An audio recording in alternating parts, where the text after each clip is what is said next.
ಯಾರೋ ಕಮೆಂಟ್ ಮಾಡಿದ್ದು ಡ್ರಿಂಕ್ಸ್ ಮಾಡೋದು ಬಿಟ್ಟು 6 ತಿಂಗಳಾಗಿದೆ, ನಂಗೆ ತುಂಬ ವೀಕ್ನೆಸ್ ಆಗ್ತಾ ಇದೆ, ಕೈಯೆಲ್ಲ ನಡುಗ್ತಾ ಇದೆ, ತಲೆನೋವಿದೆ, ಹಸಿವಾಗ್ತಾ ಇಲ್ಲ, ಯಾವುದ್ರಲ್ಲೂ ಆಸಕ್ತಿ ಇಲ್ಲ, ಏನಾದರೂ ಮನೆ ಮದ್ದೇಳಿ ಅಂತ.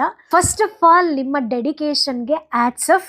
ಇದಕ್ಕೆ ಯಾವುದೇ ಹೋಮ್ ರೆಮಿಡಿನ ಹುಡ್ಕಕ್ಕೆ ಹೋಗ್ಬೇಡಿ, ಮತ್ತೆ ನೀವೇ ಯಾವುದೋ ಟ್ಯಾಬ್ಲೆಟ್ಸ್ ತಗೊಂಡು ಸರಿ ಮಾಡ್ಕೋಣ ಅಂತ ಸೆಲ್ಫ್ ಮೆಡಿಕೇಶನ್ ಕೂಡ ಮಾಡ್ಕೊಳಕ್ ಹೋಗ್ಬೇಡಿ.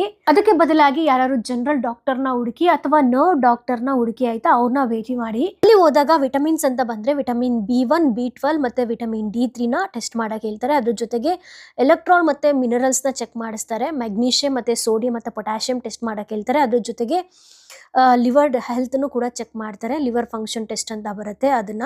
ಮತ್ತೆ ಜನರಲ್ ಹೆಲ್ತ್ಗೆ ಅಂತ ಹೇಳಿ ಕಂಪ್ಲೀಟ್ ಬ್ಲಡ್ ಕೌಂಟ್ CBC ಮತ್ತೆ ಬ್ಲಡ್ ಶುಗರ್ದು HbA1c ಟೆಸ್ಟ್ ಕೇಳ್ತಾರೆ. ಅದೇ ರೀತಿ ಕಿಡ್ನಿ ಫಂಕ್ಷನ್ ಟೆಸ್ಟ್ ಕೂಡ ಮಾಡ್ತಾರೆ.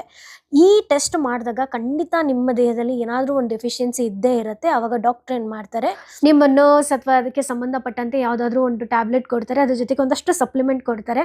ಒಂದು 2-3 ಮಂತ್ಸ್ ತೊಗೊಂಡ್ರೆ ನಿಮ್ಮಲ್ಲಿ ಸಾಕಷ್ಟು ಚೇಂಜಸ್ನ ನೀವು ನೋಡ್ಬೋದು. ಈಗ ಏನು ತಗೋಬಾರ್ದು ಅಂತ ಹೇಳ್ತೀನಿ. ಕಾಫಿ ಟೀ ಕುಡಿಯೋಕೆ ಹೋಗ್ಬೇಡಿ, ಯಾಕಂದರೆ ನಿಮ್ಮ ದೇಹನ ಡ್ರೈ ಮಾಡ್ಬೋದು, ನಡುಕ ಕೂಡ ಜಾಸ್ತಿ ಆಗ್ಬೋದು, ಮತ್ತು ಆತಂಕ ಕೂಡ ಜಾಸ್ತಿ ಆಗ್ಬೋದು. ಮತ್ತು ಡೀಪಾಗಿ ಫ್ರೈ ಮಾಡಿದಂತಹ ಎಣ್ಣೆಯುಕ್ತ ಆಹಾರಗಳನ್ನ ತಗೋಬೇಡಿ, ಯಾಕಂದರೆ ನಿಮ್ಮ ಬಾಡಿಗೆ ಡೈಜೆಸ್ಟ್ ಮಾಡೋಕ್ಕೆ ಅದಕ್ಕೆ ಶಕ್ತಿ ಇರಲ್ಲ, ಮತ್ತು ಲಿವರ್ಗೆ ತುಂಬ ಪ್ರೆಷರ್ ಬೀಳುತ್ತೆ. ಸಕ್ಕರೆಗಳನ್ನ ಜಾಸ್ತಿ ಐಟಮ್ ತಿನ್ನಕ್ಕೆ ಹೋಗ್ಬೇಡಿ ನೀವು, ಯಾಕಂದರೆ ನಿಮ್ಮ ಬ್ಲಡ್ಡಲ್ಲಿ ಇದಕ್ಕಿದಂಗೆ ಜಾಸ್ತಿ ಆಗ್ಬೋದು, ಕಡಿಮೆ ಆಗ್ಬೋದು. ಅದು ನಿಮ್ಮ ಮೆಂಟಲ್ ಮೇಲೂ ಪ್ರಭಾವ ಬೀರುತ್ತೆ ಮತ್ತು ವೀಕ್ನೆಸ್ ತರಿಸುತ್ತೆ. ಅದೇ ರೀತಿ ಹಸಿ ತರಕಾರಿಗಳನ್ನ ತಿನ್ನಬೇಡಿ, ಯಾಕಂದರೆ ಕಷ್ಟ ಆಗುತ್ತೆ ಡೈಜೆಸ್ಟ್ ಆಗೋಕ್ಕೆ. ಅದಕ್ಕೆ ಬೇಯಿಸಿರೋ ತರಕಾರಿಗಳನ್ನ ತಿನ್ನಿ.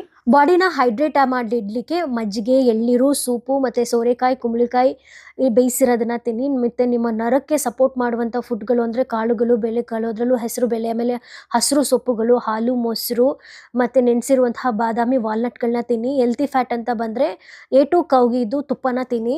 ಸತಿ ಜಾಸ್ತಿ ಊಟ ಮಾಡದೆ 2 ಗಂಟೆ 3 ಗಂಟೆಗೆ ಒಂದೊಂದ್ಸಲ ಸ್ಮಾಲ್ ಕ್ವಾಂಟಿಟಿಲಿ ಚೆನ್ನಾಗಿ ಬೇಯಿಸ್ಬಿಟ್ಟು ಊಟ ಮಾಡಿ. ಚಾಟ್ ಬಂದವ್ರು ಬೆಳಗ್ಗೆ 7 ಗಂಟೆಗೆ ಎಳ್ನೀರು ಕುಡೀರಿ, ಅಥವಾ ಒಂದು ಸ್ವಲ್ಪ ಬಿಸಿನೀರಿಗೆ ನಿಂಬೆಹಣ್ಣು ಹಾಕ್ಬಿಟ್ಟು ಒಂದು ಸ್ವಲ್ಪ ರಾಕ್ ಸಾಲ್ಟ್ ಹಾಕ್ಬಿಟ್ಟು ಬೆಳಗ್ಗೆ ಎದ್ದ ತಕ್ಷಣ ಖಾಲಿ ಹೊಟ್ಟೆಲಿ ನೀರು ಕುಡೀರಿ. 8:30 ಅಷ್ಟೊತ್ತಿಗೆ ಇಡ್ಲಿ ತಿನ್ನಿ, ರವೆ ಇಡ್ಲಿ, ಹೆಸರು ಬೇಳೆ, ಓಟ್ಸು ಅಥವಾ ಗಂಜಿ, ರಾಗಿ ಗಂಜಿ, ಅಕ್ಕಿ ಗಂಜಿ ಈ ರೀತಿ ತಗೊಳ್ಳಿ.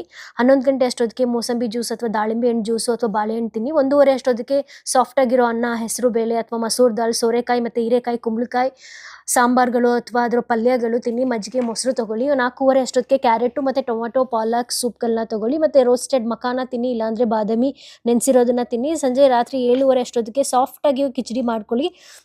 ಅಕ್ಕಿ ಮತ್ತು ಮೂಂಗ್ ದಾಲ್ ಹಾಕ್ಬಿಟ್ಟು ಅದಕ್ಕೆ ಸ್ವಲ್ಪ ತುಪ್ಪ, ಜೀರಿಗೆ, ಶುಂಠಿ, ಅರಿಶಿನ, ಮೆಣಸನ್ನ ಹಾಕಿ, ಅದಾಗಲಿಲ್ಲ ಅಂದರೆ ವೆಜಿಟೇಬಲ್ ಸೂಪ್ ಮಾಡ್ಕೊಂಡು ಕುಡೀರಿ. ರಾತ್ರಿ ಒಂದು 9:30 ಅಷ್ಟೊತ್ತಿಗೆ ಸ್ವಲ್ಪ ಹಾಲಿಗೆ ಅರಿಶಿನ ಮತ್ತು ಪೆಪ್ಪರ್ ಪುಡಿ ಮತ್ತು ನಟ್ಮೆಗ್ ಪುಡಿನ ಮಿಕ್ಸ್ ಮಾಡ್ಬಿಟ್ಟು ಕುಡೀರಿ. ಇದು ನಿಮ್ಮ ನರ್ವ್ಸ್ಗೆ ತುಂಬ ಹೆಲ್ಪ್ ಮಾಡುತ್ತೆ. ಅದ್ರ ಜೊತೆಗೆ ಡೈಲಿ ವಾಕ್ ಮಾಡಿ ಬಿಸಿಲನ್ನ ತಗೊಳ್ಳಿ.